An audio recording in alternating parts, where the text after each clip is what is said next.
Carson City, a town built on dust, blood, and the thin line between law and lawlessness. When the infamous outlaw Jason Lee and his gang threatened to tear the town apart with a high-stakes heist, Marshal Eli Graves rides in to stop him. But justice is never simple in the Wild West.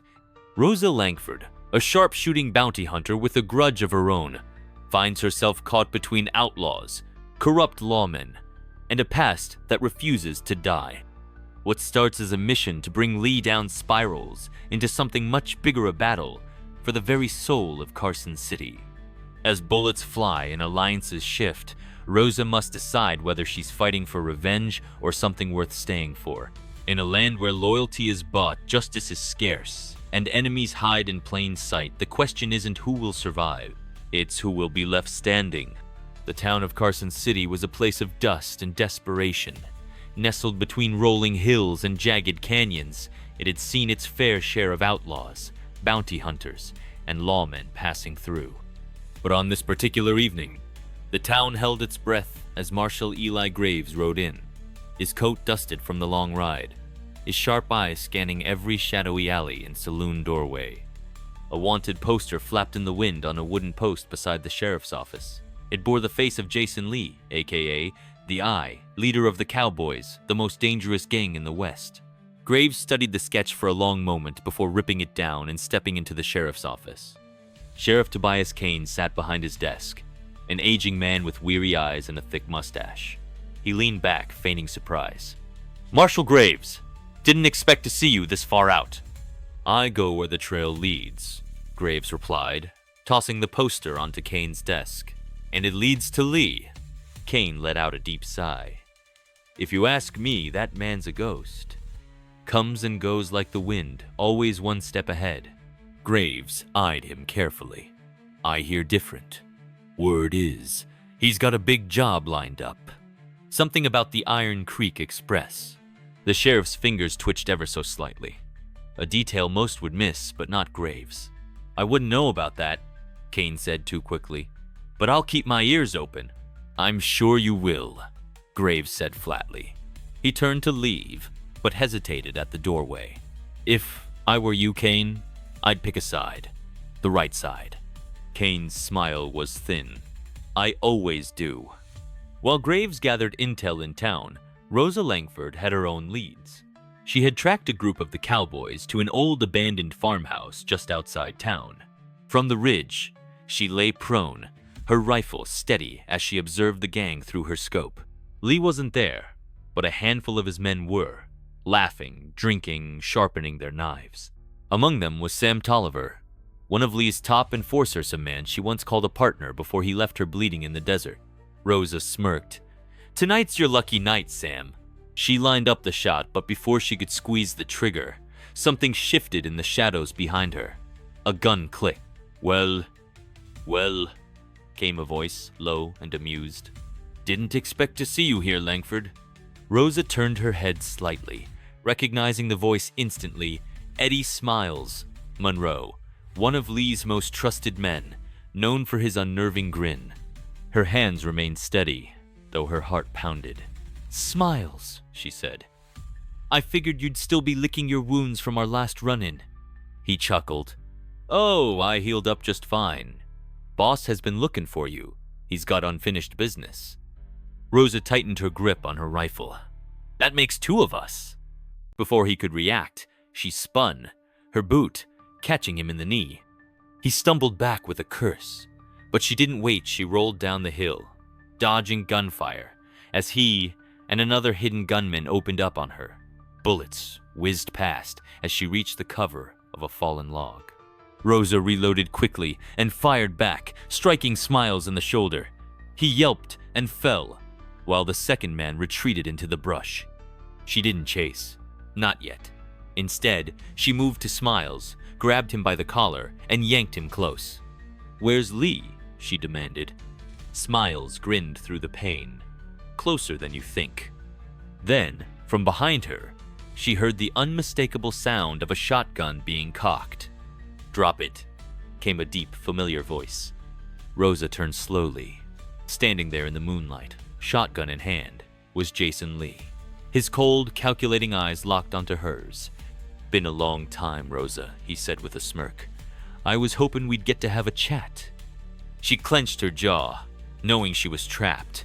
But if Lee thought she was done fighting, he was dead wrong. Rosa held her breath as Jason Lee studied her, his shotgun steady. The moonlight caught the scar running along his jaw, a reminder of the ruthless past they shared. Smiles groaned at her feet, his wound bleeding into the dirt, but she kept her focus on Lee. "Didn't think you'd come back," he mused, tilting his head. "Yet here you are, sniffing around my business." Rosa's fingers twitched near the handle of her pistol, but Lee was faster. He nudged the barrel of the shotgun against her chest. "Don't." She exhaled slowly. "What do you want, Lee?" He grinned. "That depends. You here for revenge or something more profitable?" Rosa narrowed her eyes. "You got something to offer?" Lee chuckled. "Oh, I do. See, you're good, Langford. Always were. And I got a job coming up that could use someone like you." "You want me to work for you?" She scoffed. "Not a chance." "You sure?" Lee asked, stepping closer. "Because if you don't, I got no reason to let you walk away." Rosa glanced around. She was outnumbered and outgunned. Lee had her cornered, but that didn't mean she was out of options. "What's the job?" she asked. Lee smiled wider. "The Iron Creek Express. Big haul, enough gold to make us all rich." Rosa forced a smirk. "Sounds tempting." "It should." Lee lowered the shotgun slightly. "But first, I need to know where you stand. Are you in? Or do I put you in the ground?" Rosa's mind raced. She needed time, a way to play this to her advantage. She nodded slowly. "I'm in." Lee's grin was full of satisfaction. "Knew you'd see reason." But in the back of Rosa's mind, she had already made her real decision. She wasn't just going to join Lee's crew. She was going to bring him down from the inside. The night air was thick with the scent of whiskey, sweat, and dust as Rosa rode into Carson City alongside Jason Lee and his gang. The town was mostly quiet, save for the dim glow of lanterns from the saloons and the occasional echo of laughter or drunken singing spilling into the streets. The cowboys had been welcomed back to town like ghosts returning from the grave, silent figures on horseback, blending into the darkness. Rosa kept her face neutral, but her mind raced. Every step deeper into Jason Lee's world brought her closer to either vengeance or disaster. She had given him her word she was in. But she knew the truth. This was only the beginning of the most dangerous gamble of her life. Lee pulled his horse to a stop outside the Black Vulture Saloon, a notorious haunt where deals were made, throats were slit, and secrets were bought with blood. Rosa had been here before, long ago, when she was still part of this life. Back when she trusted men like Lee. Back before betrayal had nearly cost everything. The gang dismounted, dust rising from their boots as they stepped inside. The saloon was alive with noisemen gambling, women laughing, a piano playing an off-tune melody in the corner. It reeked of whiskey and bad decisions. Lee led them to a back table where a group of men awaited, their faces shadowed under the flickering light. Among them was Sam Tolliver, his eyes narrowing as he spotted Rosa. He leaned forward, tapping the rim of his whiskey glass with one dirty finger. "Didn't think I'd see you again, Langford." Rosa smirked and leaned against the table. "I'd say the same, Sam. Last I recall, you were running like a scared dog when the law came knocking." Laughter rippled through the table, but Tolliver's expression remained hard. "Still got a sharp tongue, huh? Won't help you much if you're planning on crossing us." Lee held up a hand, silencing the tension. "Rosa's here because I want her here, and because she knows how to get a job done." He turned his gaze to her, eyes unreadable. "Ain't that right?" Rosa met his stare and nodded. "I wouldn't have come back otherwise."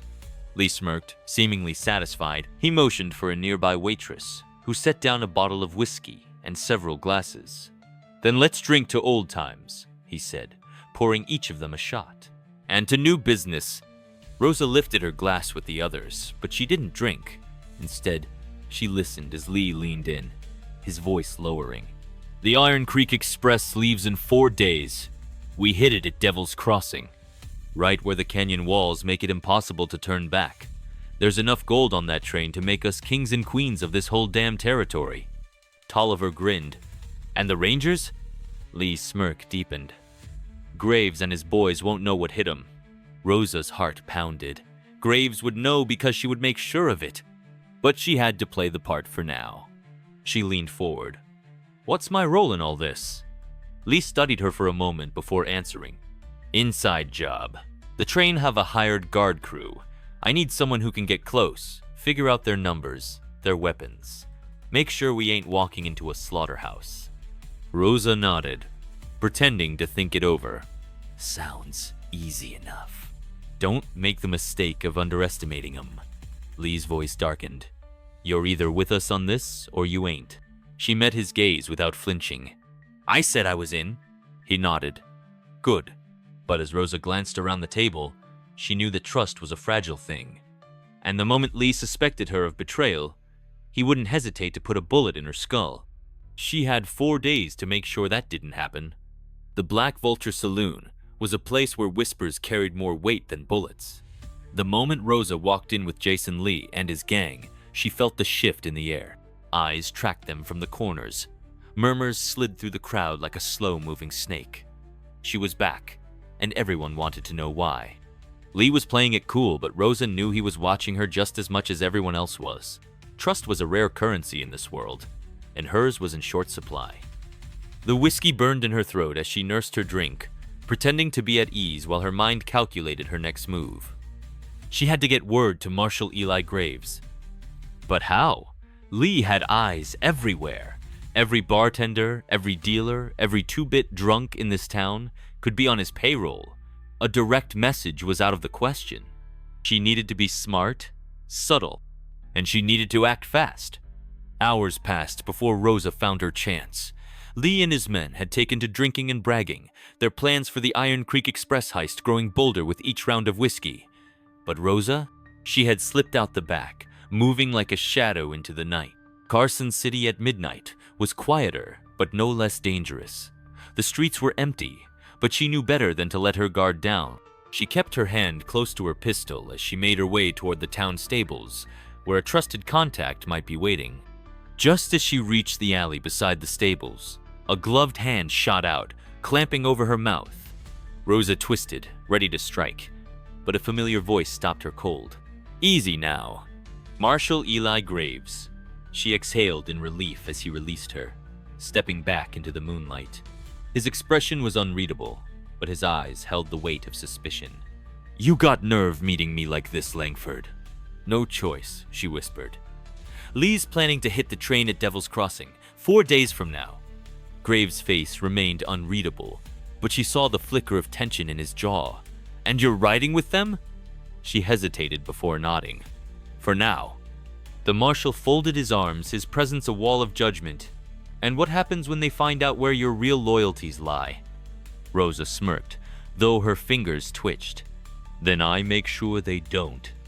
Graves considered her words for a long moment, then finally nodded. All right, I'll be ready. But you need to watch your back, Langford. One wrong move, and you're dead. I know. She turned to leave, but Graves caught her wrist. One more thing. His voice was low, edged with something she couldn't quite place. Kane's dirty. Rosa stiffened. Sheriff Kane? Graves nodded grimly. He's been feeding Lee information for months. I don't know how deep it goes, but I know this she's dangerous. A chill crept up Rosa's spine. If Kane was working with Lee, then this was even bigger than she thought. And even deadlier. She pulled her wrist free. I can handle Kane. Graves studied her for a moment, before stepping back into the shadows. I hope so. Osa returned to the Black Vulture just before dawn, slipping inside like she had never left. The saloon was quieter now. Only a few drunks passed out over their cards, the piano silent. But as she moved toward the staircase leading to the rooms upstairs, she felt it the unmistakable weight of someone watching her. She didn't hesitate. She reached for her gun as she turned, only to find Jason Lee leaning against a pillar, arms crossed, watching her with an unreadable expression. Late night? He asked casually. Rosa forced a smirk, lowering her hand from her pistol. Needed air. Lee didn't move, didn't blink. That's so? Something in his voice made her skin prickle. He knew something. Maybe not everything, but enough to be suspicious. She had to throw him off. Rosa stepped closer, keeping her movements smooth, confident. "You keeping tabs on me, Lee?" He chuckled, but there was no humor in it. "Only when I think someone's got something to hide." She held his gaze, letting the silence stretch, waiting for him to push further. Finally, he exhaled through his nose and gestured toward the stairs. "Get some sleep, Langford. Big day tomorrow." She didn't argue. She turned and walked away, but she felt his eyes on her the entire way. As she closed the door to her room and locked it behind her, Rosa finally let herself breathe. Jason Lee wasn't a fool. If she wasn't careful, she wouldn't live long enough to see the Iron Creek Express job go down. She had 4 days. 4 days to outplay outlaws, corrupt lawmen, and her own past. And the clock was already ticking. The morning sun spilled over Carson City, casting long shadows across the dirt streets. Rosa woke with a start, her hand instinctively reaching for the knife under her pillow. The events of the night before still played in her mind. Graves' warning, Lee's suspicion, and the ticking clock of the Iron Creek Express heist. She had to move carefully. By the time she stepped downstairs into the Black Vulture Saloon, the gang was already up and drinking. Jason Lee sat at a round table in the back, flanked by Sam Tolliver and Eddie Smiles Monroe. Smiles gave her his usual grin, one that held no warmth. Tolliver, as always, looked like he was one wrong word away from putting a bullet in someone. Lee gestured for Rosa to join them. As she approached, she caught sight of Sheriff Tobias Kane standing near the bar, speaking quietly with a man Rosa didn't recognize. But something about the way Kane's eyes flicked toward her made her skin crawl. She had no doubt now Graves was right. Kane was in deep with Lee. Rosa sat down across from Lee, keeping her face unreadable. He poured her a glass of whiskey without asking if she wanted one.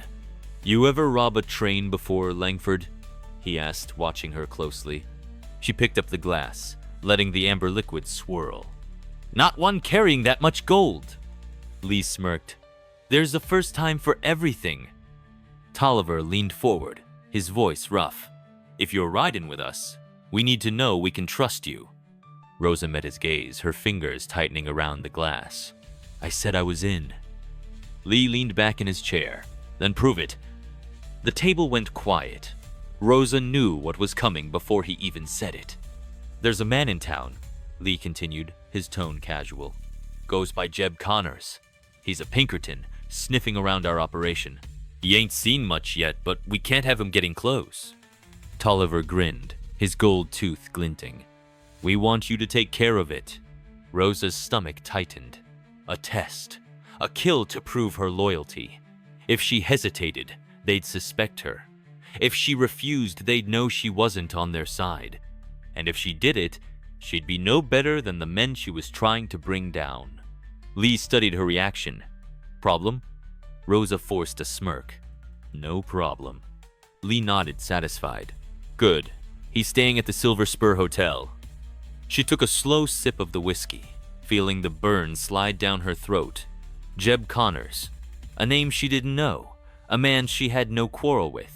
But she had no intention of killing him. She had to find another way.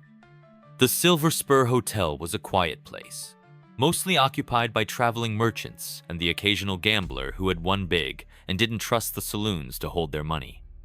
Rosa climbed the stairs to the second floor, her gun belt loose at her hip, her mind working fast. Jeb Connors was in room 14. She knocked once, her hand resting near her holster. The door opened just enough for a man to peer out, his eyes sharp with suspicion. "Who are you?" he asked, voice low. "Your only chance of staying alive," Rosa whispered. The hesitation was brief, but he stepped back, allowing her inside. She closed the door behind her, scanning the room. Standard setup. A rifle leaned against the wall near the bed. A small desk covered in notes. The air smelled of whiskey and tobacco. Connors crossed his arms. "You got about 10 seconds before I decide if you're lying." Rosa took a step closer, lowering her voice. "Jason Lee sent me to kill you." The Pinkerton stiffened, his fingers twitching toward his gun. Rosa raised a hand. I'm not gonna do it. But if I walk out of here and they think you're alive, I'm as dead as you are. Connors narrowed his eyes. Then what do you suggest? Rosa pulled a small knife from her boot and flipped it in her hand. We make it look real. 5 minutes later, Rosa burst out of room 14, blood staining her hands, her breath coming fast. She didn't stop moving as she stormed down the stairs and back toward the Black Vulture. Behind her, the door to Connor's room was wide open, a smear of blood on the floorboards.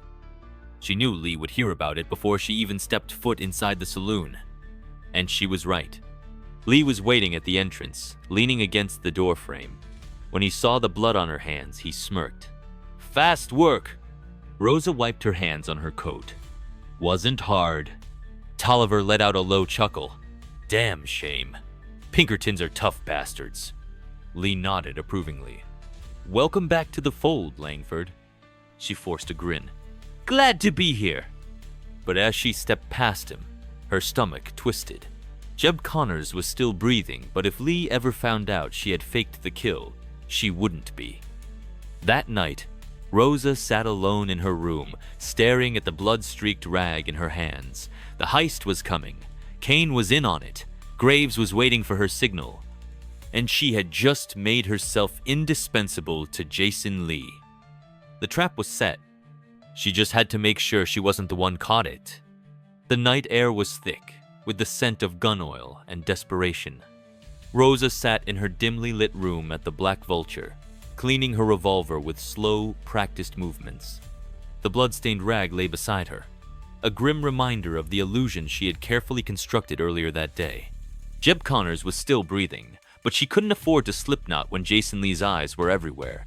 A soft knock at her door made her pause. Her fingers curled around the grip of her gun as she stood. She moved silently, pressing her ear against the door. A low voice came through. Langford, it's me.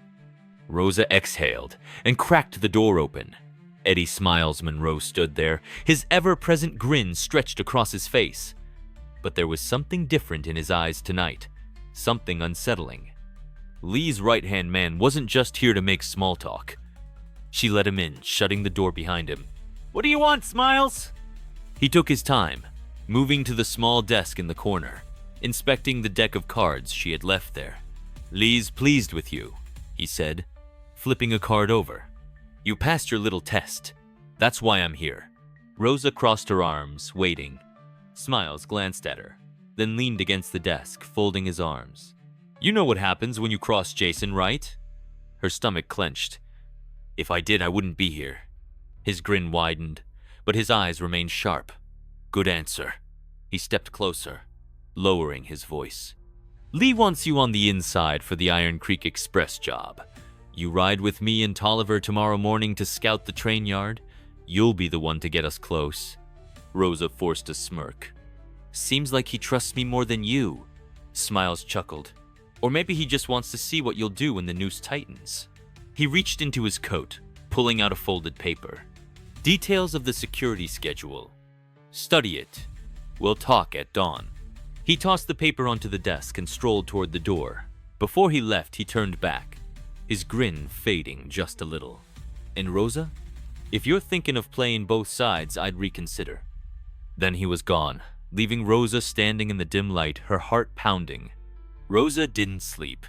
She spent the night studying the security schedule, mapping out every possible way this heist could go wrong.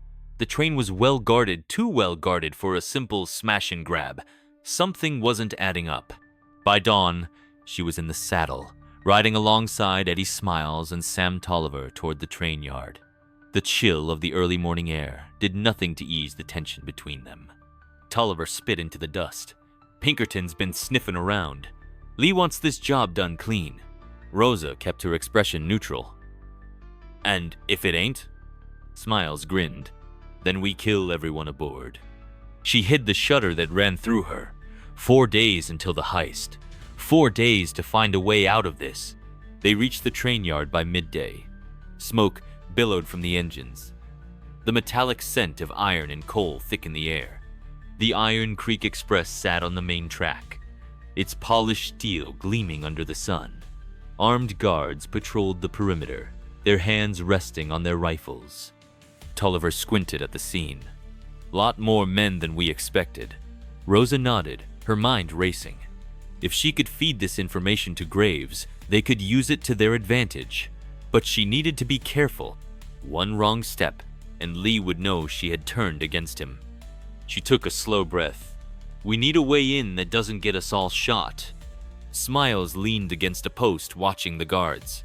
Lucky for us, I already got a plan. That night, back at the Black Vulture, Rosa slipped out once again. She moved through the shadows, making her way toward the stables where she had met Graves before. This time, he was already there, waiting. You're pushing your luck, Langford, he said, keeping his voice low. Rosa handed him the security schedule. They're hitting the train in 4 days at Devil's Crossing.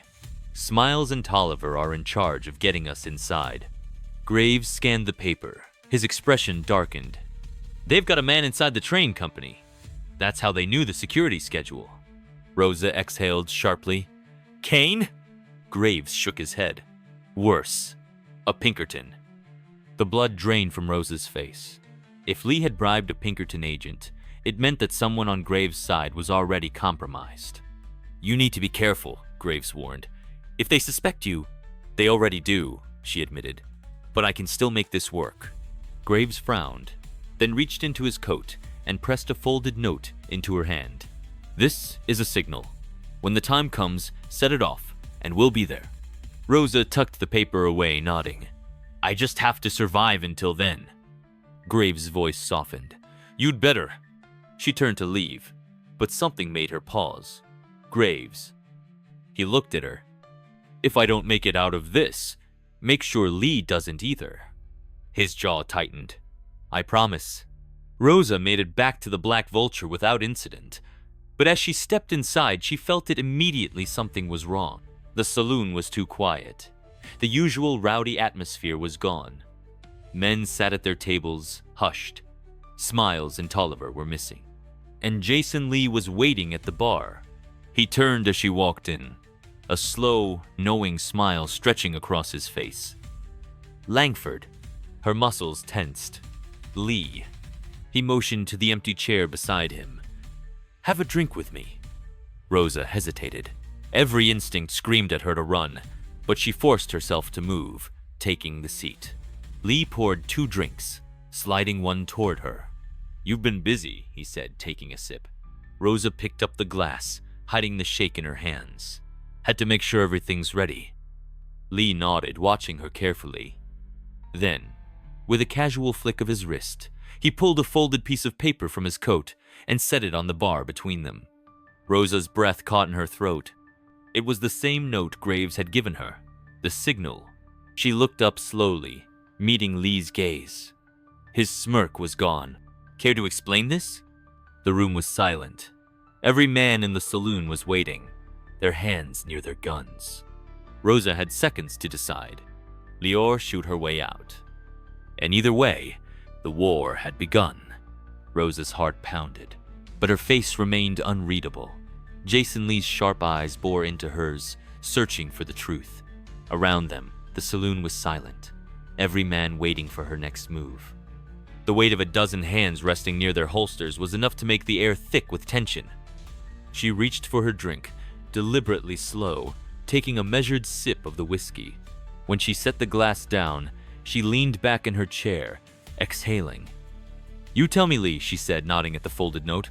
What exactly am I supposed to be explaining? Lee's lips twitched, but his smirk didn't return. This was meant for Graves.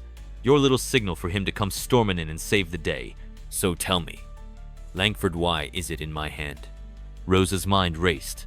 Someone had betrayed her. Someone had found the note and turned it over to Lee. But who? Kane, the Pinkerton mole? Or was Smiles watching her more closely than she realized? She needed to turn this around. Fast. She scoffed, shaking her head. You really think I'd be stupid enough to hand off a message to Graves in town, where you have eyes everywhere? Hell, Lee, I'm insulted. Lee watched her, expression unreadable. You telling me this ain't yours? She shrugged. It's mine. But that doesn't mean it's for Graves. Lee cocked his head. Then who's it for? Rosa allowed herself a small smirk. A contingency. I don't like walking blind into jobs, and I sure as hell don't trust Kane to keep his mouth shut. I needed an option in case things went south. Lee drummed his fingers on the table, considering her words. The saloon remained silent, the tension thick. Then, without warning, he burst into laughter. You got some nerve, Langford, he said, shaking his head. Smart, though. Real smart. Rosa forced a chuckle. Glad you think so. Lee tapped the note before slipping it back into his coat. Next time, you bring contingencies to me. Understand? Rosa nodded, loud and clear. But in her gut, she knew she was on borrowed time. Lee wasn't convinced, just entertained. And entertained men got bored fast. Hours later, Rosa slipped out the back of the Black Vulture, her pulse still pounding from the close call. She needed air. She needed time to think. She didn't get either. A strong hand grabbed her wrist, yanking her into the shadows of the alley. She spun, gun halfway drawn before she saw who it was, Smiles. His usual grin was gone, replaced by something darker.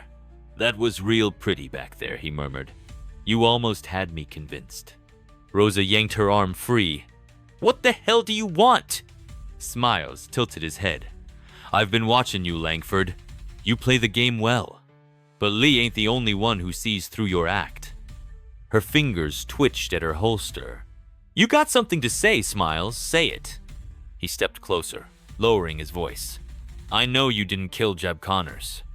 A chill ran through Rosa's spine, but she kept her face unreadable. That so? Smiles smirked. I checked. No body. No Pinkerton death report. Either you're the cleanest killer in the West, or you let him walk. Rosa met his gaze, jaw tightening. What do you want? Smiles leaned in. To survive. That caught her off guard. What? His grin widened, but there was no humor in it. I know Lee better than anyone. He's already planning how this ends. And let me tell you, sweetheart, it don't end well for either of us. Rosa studied him. You're saying Lee's setting us up? Smiles nodded. He doesn't trust you. He doesn't trust me either. He's gonna make sure we don't walk away from this job alive. She exhaled slowly. If Smiles was telling the truth, then she wasn't the only one playing both sides. What's your angle? He grinned. You and me. We make sure we get out first. Rosa didn't trust Smile Shell. She barely trusted herself at this point. But if what he was saying was true, she had even less time than she thought. You got a plan? She asked. Smile's grin returned. Oh, I always got a plan. By the time Rosa returned to her room, she had made a decision. Lee's game was nearing its end, and she needed to act before she ran out of moves. She pulled out a piece of paper and scribbled a message. This one wasn't for Graves. It was for Smiles. A single word. Tomorrow. She folded it, slipping it under his door on her way downstairs. If he was bluffing, she'd handle him. If he was telling the truth, then by this time tomorrow, the Iron Creek Express job wouldn't just be a robbery. It would be a bloodbath. And Rosa intended to be on the winning side. The night was restless. Rosa lay in her bed at the Black Vulture, staring at the ceiling, the weight of her choices pressing down on her. Smiles had given her plenty to think about, but she still didn't know whether he was playing her or genuinely trying to survive. Either way, tomorrow's events would determine everything. The Iron Creek Express heist was no longer just about gold, it was about staying alive. Dawn came too soon. Rosa barely had time to gather herself before there was a knock at her door. She reached for her gun as she opened it just a crack. Smiles stood on the other side, dressed in his riding gear, his usual grin in place but his eyes serious. It's time, he murmured. Rosa nodded, slipping her revolver into its holster and stepping outside. The saloon was already alive with movement. Jason Lee and Sam Tolliver were at the bar going over final plans. The rest of the gang moved about, checking their weapons, packing extra ammunition. The air was thick with tensione, one trusted anyone, and it showed.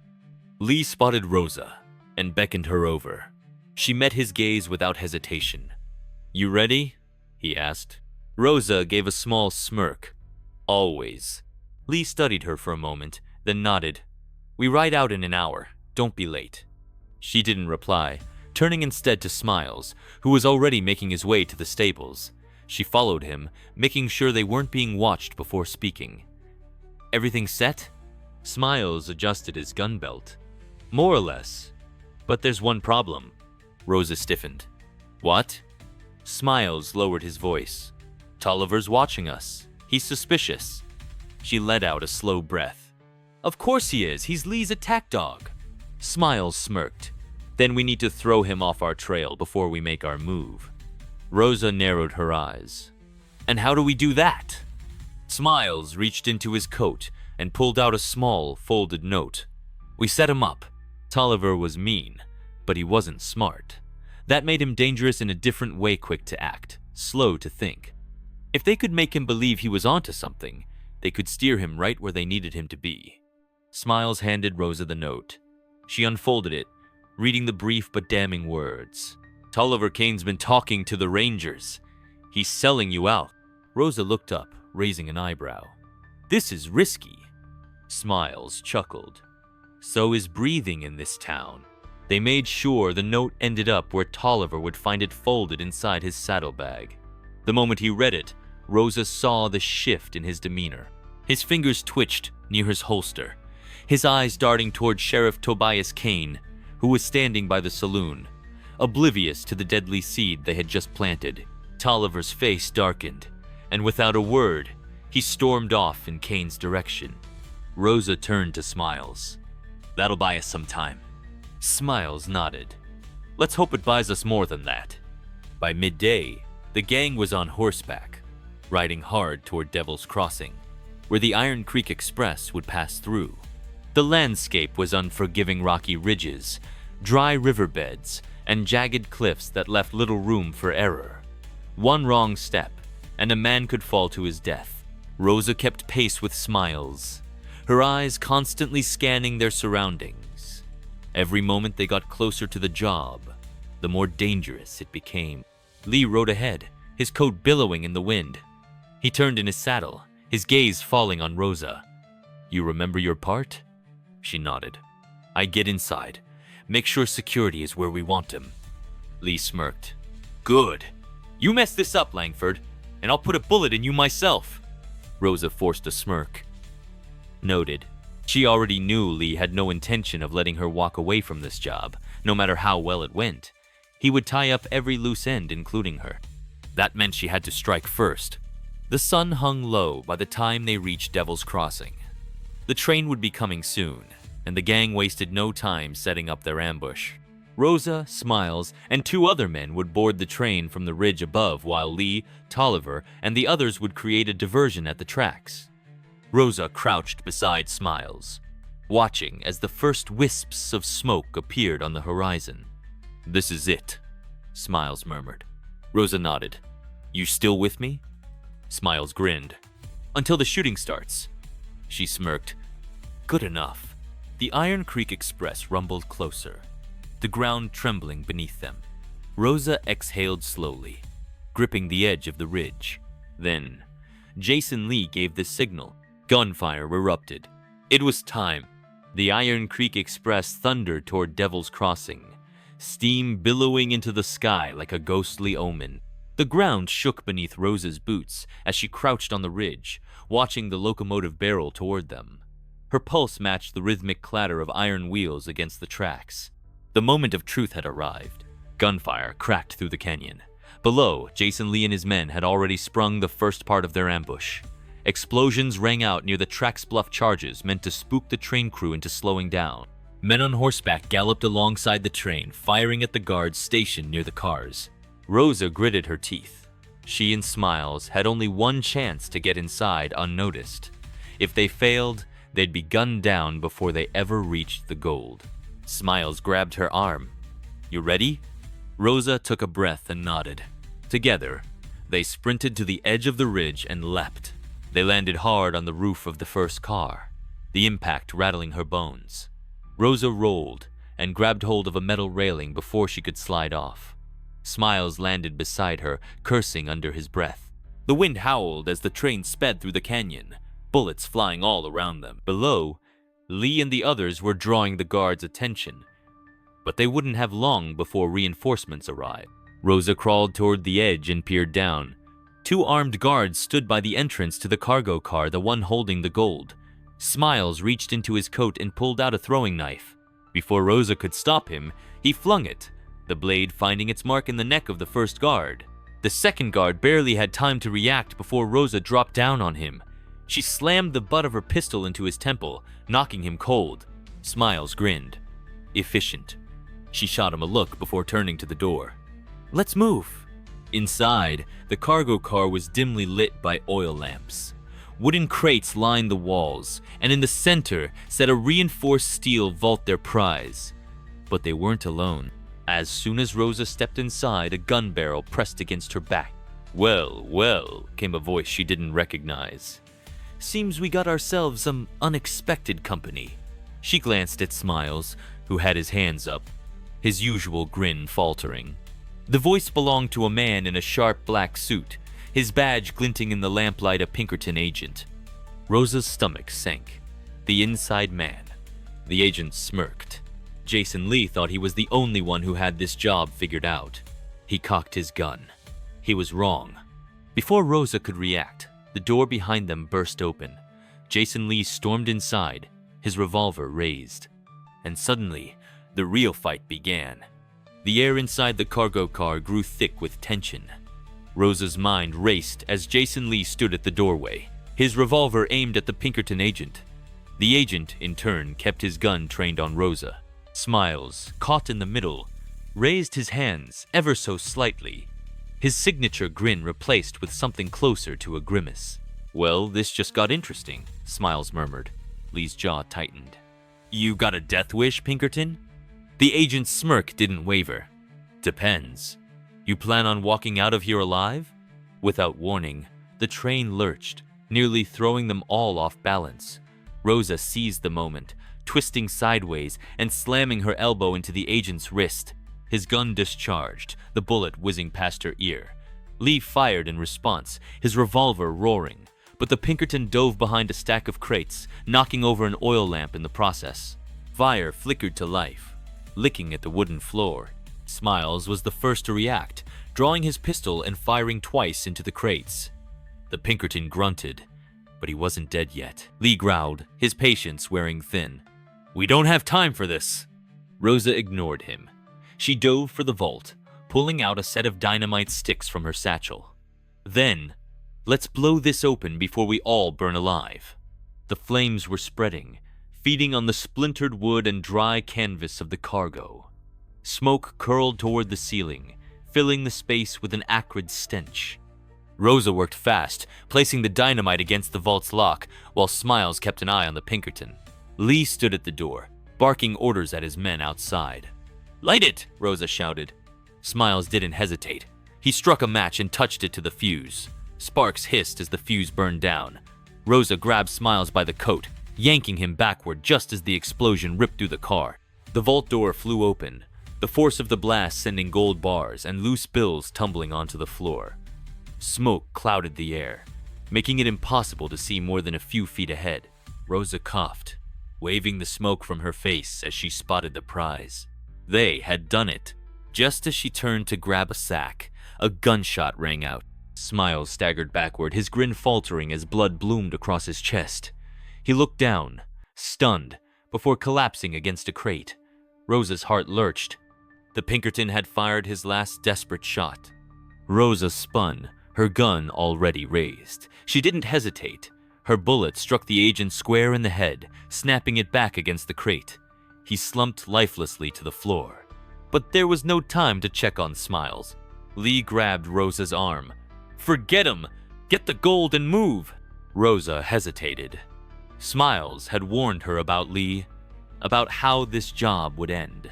And now, looking at the way Lee's eyes gleamed at the sight of the gold, she knew Smiles had been right. Lee had no intention of splitting the take. Outside, chaos reigned. Gunfire echoed through the canyon as the remaining guards fought against Lee's gang. Rosa slung a sack of gold over her shoulder, keeping her movements controlled, calculated. Lee was already barking orders to his men. "Load up and move out! Rangers will be on us soon!" Rosa took a deep breath. This was it. Her moment. She grabbed another sack of gold, but instead of moving toward the exit, she turned sharply and slammed it into Lee's face. He staggered back, cursing, but she was already moving. She yanked her revolver free, pointing it at him. "This ends now, Lee." Lee wiped the blood from his lip and smirked. "Didn't take you for a fool, Langford." "Funny," she shot back. "I was about to say the same to you." Before Lee could react, the unmistakable sound of horses galloping toward them filled the air. Rosa turned her head just enough to see a group of riders cresting the ridge, Marshal Graves and the Rangers. Lee's smirk finally faded. He turned to run, but Rosa fired. The bullet caught him in the shoulder, spinning him around. He hit the ground hard, gripping the wound, rage flashing in his eyes. Rosa stood over him, gun still aimed. This was never your gold. As the Rangers stormed the train, rounding up the remaining gang members, Rosa took one last look at Lee. Then, without another word, she turned and walked away. The dust had barely settled as the last gunshot echoed through Devil's Crossing. Rosa walked away from Jason Lee's fallen form, her heart pounding in her chest, though she kept her face unreadable. The job was doneer, so it seemed.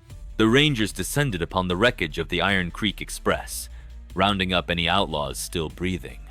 Marshal Graves dismounted his horse, his rifle slung across his back.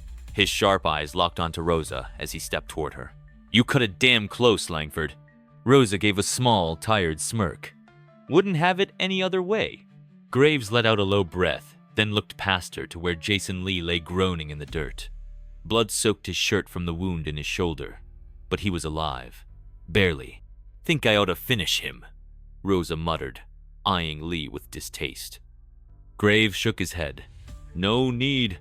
He's got a noose waiting for him in Carson City." Lee let out a weak chuckle, coughing on his own blood. "You think you won, Langford?"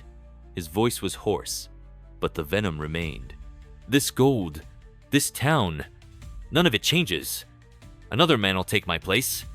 Rosa crouched beside him, pressing her revolver lightly against his forehead. "Let him try." Lee grinned weakly, his eyes filled with something almost like admiration. Then, as the Rangers hauled him to his feet, the fight finally drained from him. His empire had fallen, and he knew it. As the dust settled, Rosa turned back to the wreckage. Smiles. She found him slumped against the remains of a crate, barely breathing. Blood stained his vest, but his signature smirk returned when he saw her approach. "Knew you'd come back," he rasped, coughing. Rosa knelt beside him, pressing a hand against his wound. "You're an idiot." Smiles chuckled, wincing. "Yeah, well, took a bullet for you, didn't I?" She didn't have an answer for that. She only pressed harder against the wound, trying to staunch the bleeding. Graves appeared beside her, frowning. "We got a doc in town. Might be able to save him." Rosa nodded. "Then let's move." For once, Smiles didn't argue. The ride back to Carson City was a long one. Rosa stayed by Smiles' side, keeping him conscious as best she could. Lee was thrown into the sheriff's jail, awaiting trial, though everyone knew his fate was already sealed. As Rosa walked out of the station, Graves fell into step beside her. "So," he said, glancing at her. "What now?" She exhaled, looking out at the horizon. The dust of the past weeks was beginning to settle, but there was still something restless inside her. "Not sure," she admitted, "but I think I'll stick around long enough to find out." Graves smirked. "Carson City could use someone like you. You ever consider taking the badge?" Rosa scoffed. "I don't do well with rules." Graves chuckled. "I had a feeling you'd say that." She looked back at the Black Vulture Saloon, at the town she had almost left behind forever. For the first time in a long time, she had something worth staying for. With one last look at the rising sun, Rosa Langford walked back into Carson City, ready to face whatever came next. The days following the Iron Creek Express heist were anything but quiet. Word of Jason Lee's capture spread fast, turning Carson City into a spectacle. Drifters, bounty hunters, and opportunists all came sniffing around, hoping to take advantage of the power vacuum left behind. Rosa sat at a corner table in the Black Vulture saloon, nursing a drink as she listened to the murmurs around town. Lee's trial was set to take place in just a few days, but folks weren't so sure he'd live long enough to see the gallows. Men like him always had a backup plan. She exhaled slowly, fingers drumming against the table. Smiles had survived his wound barely. He was holed up at Doc Whitmore's, too weak to do much but curse at the walls. She had checked in on him earlier that morning, and he had the nerve to grin through the pain and say, "Didn't think you'd miss me, Langford." Damn fool. Her gaze flicked up as Marshal Graves entered the saloon, his boots heavy against the floorboards. He approached her table and sat without an invitation, setting his hat down beside him. "You look like hell," he said. Rosa smirked. "And here, I thought I was blending in." Graves didn't return the smile. He leaned forward, voice low. "We got a problem." Her fingers tightened around her glass. "What kind?" He hesitated, scanning the room before speaking. "Lee's still got men in this town. Someone's gonna try to break him out before the trial." Rosa let out a slow breath. "Figures. Sheriff Kane swears his jail is locked up tight." Graves continued. "But I don't trust him." Rosa scoffed. "Neither do I." Graves studied her, his expression unreadable. "You want in on this, Langford?" She met his gaze. "I didn't go through all that trouble just to let Lee slip away." Graves nodded. "Then we'll need to be ready." Night fell over Carson City, and the tension in the air was thick enough to cut with a knife. Rosa stood across from the jailhouse, hidden in the shadows of an alleyway. Graves was posted inside, keeping an eye on Lee. The jail was quiet too quiet. Then movement. A group of riders approached from the east, sticking to the darkened streets. Rosa recognized a few of them Lee's men, the ones who had gone into hiding after the Rangers took him down. Armed, desperate, and ready for blood. She exhaled and checked a revolver. Time to end this. As the gang dismounted, one of them crept toward the back of the jailhouse, a set of lockpicks glinting in the moonlight. Rosa stepped out of the shadows and cocked her gun. "Bad idea, boys." The men spun, drawing their weapons, but Rosa fired first. The shot struck the lockpicker in the shoulder, sending him sprawling. Chaos erupted. Gunfire split the night as Lee's gang tried to fight their way to the jail. Inside, shouting erupted, and Rosa knew Graves was holding his ground. The gang didn't have the numbers for a full assault, but they were desperate enough to try. Rosa took cover behind a barrel, firing at the outlaws as they scrambled for cover. Bullets shattered glass and bit into wood, the battle raging in the heart of Carson City. Then, just as quickly as it started, it was over. The last of Lee's men fell, groaning in the dirt. The street was littered with bodies and spent shells, the air thick with smoke. Rosa lowered her gun, her ears ringing. The jailhouse door swung open, and Graves stepped out, dragging a shackled Jason Lee behind him. Lee's face was set in a deep scowl, blood dripping from a cut above his eye. Graves looked at Rosa. "I think that settles it." She exhaled. "Yeah." Lee glared at her, his voice dripping with venom. "This ain't over, Langford." She smirked, holstering her gun. "For you, it is." As the remaining Rangers hauled Lee into a wagon bound for the capital, Rosa turned back to Graves. "What now?" she asked. Graves shrugged. "Depends. You planning on leaving?" Rosa glanced around. The town was still standing. The dust was beginning to settle. She had fought too hard for this place to just walk away.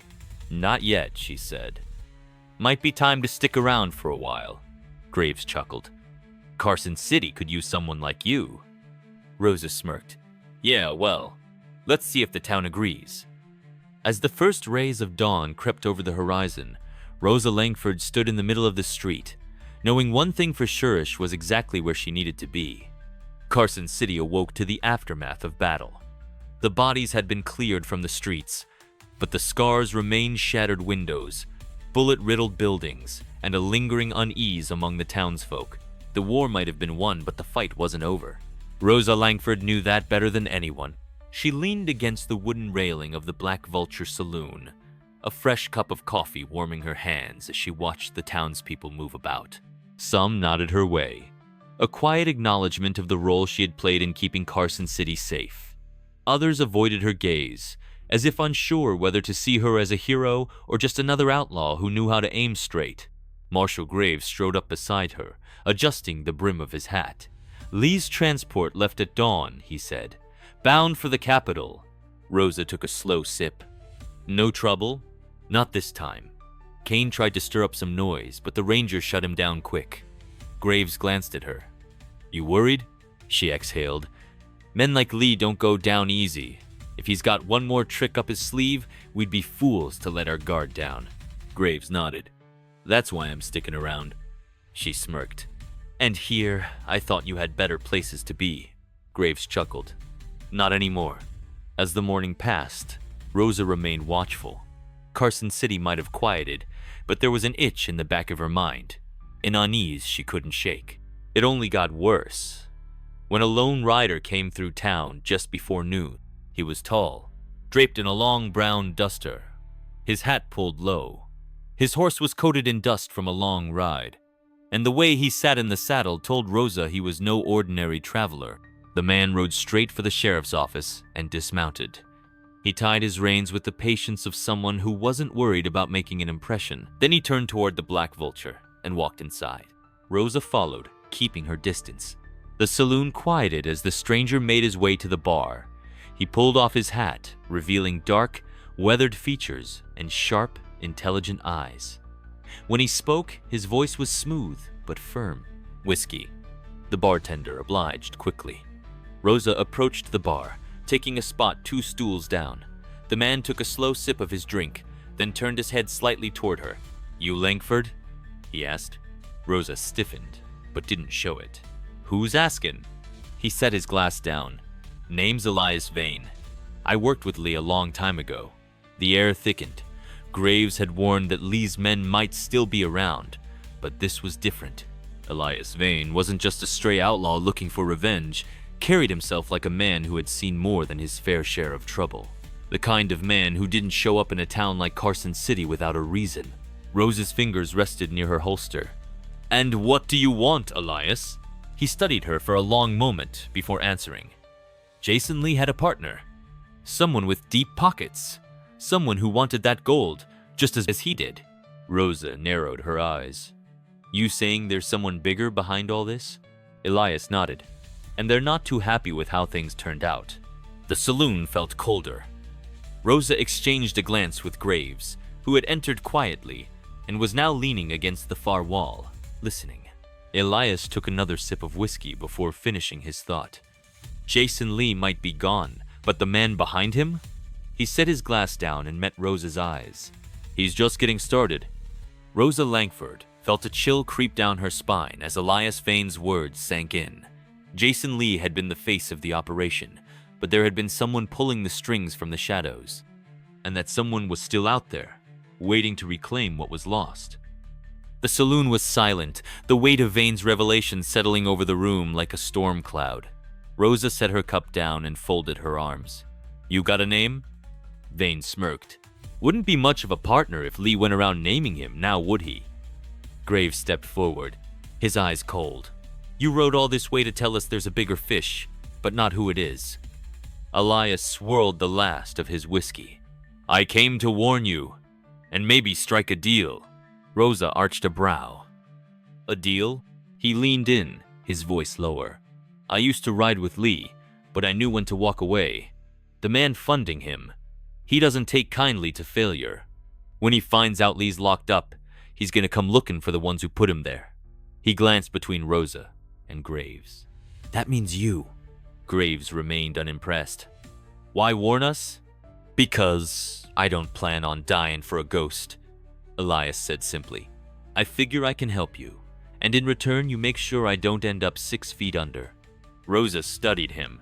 There was something about Vane that didn't sit right, that was too smooth, too calculated. But he was right about one thing. If Lee's backer was as powerful as he claimed, then trouble was coming. She sighed. "All right, Vane. You want in?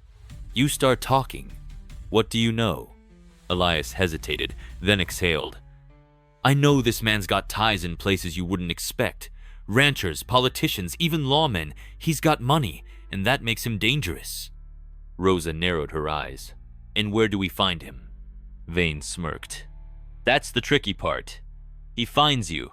The conversation was cut short by the sound of approaching horses. A rider stormed into town, his horse kicking up dust as he made a straight line for the sheriff's office. Rosa, Graves, and Vane exchanged looks before stepping outside to see what the commotion was about. The Rodero, wiry young man with a battered hat jumped down and rushed inside the jail. Moments later, Sheriff Kane emerged, holding a letter in his hand, his face pale. Graves stepped forward. What is it? Kane hesitated, then read aloud, Jason Lee is not your problem, I am. Rosa tensed as the sheriff continued. This town belongs to me. Walk away now and you live. Stay and you die. The letter wasn't signed, but the message was clear. Whoever had been backing Jason Lee had finally made their move. Graves looked at Rosa. Looks like we don't have to find him after all. She nodded, her grip tightening on her gun belt. Then we best be ready. Elias Vane exhaled slowly, shaking his head. You have no idea what you just stepped into. Rosa smirked. Then I guess it's time to find out. The dust swirled in the evening light as the sun dipped below the horizon. The war for Carson City was far from over, and this time the enemy was coming straight for them. The air in Carson City was thick with tension. The message had been received loud and clear. The real power behind Jason Lee was coming for them. Rosa Langford stood at the edge of town, staring into the horizon as storm clouds gathered in the distance. Whether it was dust or something far worse, she couldn't tell. But she knew one thing: Carson City was about to become a battlefield. Marshal Graves tightened the straps on his holster. We've got a day, maybe two, before they make their move, he said, watching as Rosa checked her revolvers. This ain't just another outlaw gang, Langford. These are men with money, power, and influence. Rosa smirked. You saying we should run? Graves shook his head. I'm saying we better be smart about this. Elias Vane leaned against a post nearby, arms crossed. Lee's backer, his name's Silas Mercer. He's been building his empire for years, using men like Lee to do his dirty work. Rosa's eyes narrowed. Mercer? The railroad tycoon? Vane nodded. One and the same. He's got railroads, mines, and enough men under his thumb to take this whole town apart. Graves exhaled sharply. And now, he wants Carson City. The townsfolk had seen enough bloodshed, but they weren't about to roll over. As the sun dipped low, Rosa, Graves, and Vane gathered what forces they could. The remaining rangers stayed, along with a few local gunslingers willing to take a stand. Rosa stood on the steps of the Black Vulture Saloon, addressing the gathered crowd. You all know what's coming, she said. Mercer's men will ride in, thinking we'll just hand this town over, but they don't know us. A murmur ran through the crowd. Some nodded, others still unsure. They think money and power make them untouchable, Rosa continued. But they've never met Carson City. Graves stepped beside her. Anyone who wants out, leave now. But if you stay, we fight. No one moved. Rosa smirked. Good. By dawn, dust clouds signaled their arrival. Mercer's men rode in formation, their numbers stretching far beyond what Rosa had hoped. Dozens of hired guns, their coats black as the night, their rifles gleaming in the rising sun. Silas Mercer himself rode at the front, a man in his 50s with a sharp gaze and a cold smirk. He reined in his horse in the middle of the street, his men fanning out behind him. He looked around Carson City like he already owned it. Rosa Langford, he called out, voice smooth as silk. Marshal Graves, I do believe we have unfinished business. Rosa stepped forward, her gun belt loose at her hips, ready to draw. Funny, Mercer. I don't recall inviting you. Mercer chuckled. No, I suppose you didn't. But you see, I have an investment in this town, and I'm here to collect. Graves stood beside her. This town doesn't belong to you. Mercer's smirk faded. Not yet. With a snap of his fingers, his men reached for their weapons. The first shot rang out like a crack of thunder, and then all hell broke loose. Gunfire erupted as Mercer's men charged. Rosa dove behind a water trough, firing off shots as bullets splintered the wood beside her. Graves took cover behind a wagon, picking off men with precision. Vane fought beside them, proving his worth with a rifle in hand, dropping one of Mercer's enforcers with a single shot. The townsfolk fought like hell. Shopkeepers with shotguns, ranchers with old revolvers. Carson City wasn't giving up without a fight. The streets turned to chaos, bodies falling as dust and gunpowder filled the air. Rosa saw Mercer through the haze, still sitting on his horse, untouched, watching the fight with amusement. That pissed her off.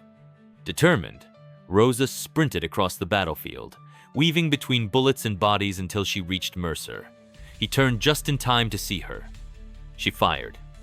The bullet struck him in the chest, sending him tumbling off his horse.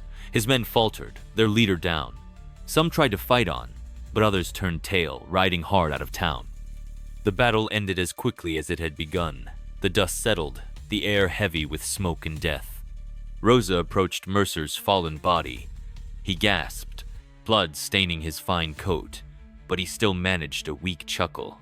"You think this ends with me?" Rosa knelt beside him, pressing her gun to his forehead. "For you it does." One last shot. Silas Mercer was no more. The next morning, Carson City stood battered but standing. Graves and his rangers helped clear the bodies, and the town slowly came back to life. Rosa stood in the middle of the street, looking at what they had fought for, what they had won. Graves walked up beside her. "You did good, Langford." She smirked. "You too."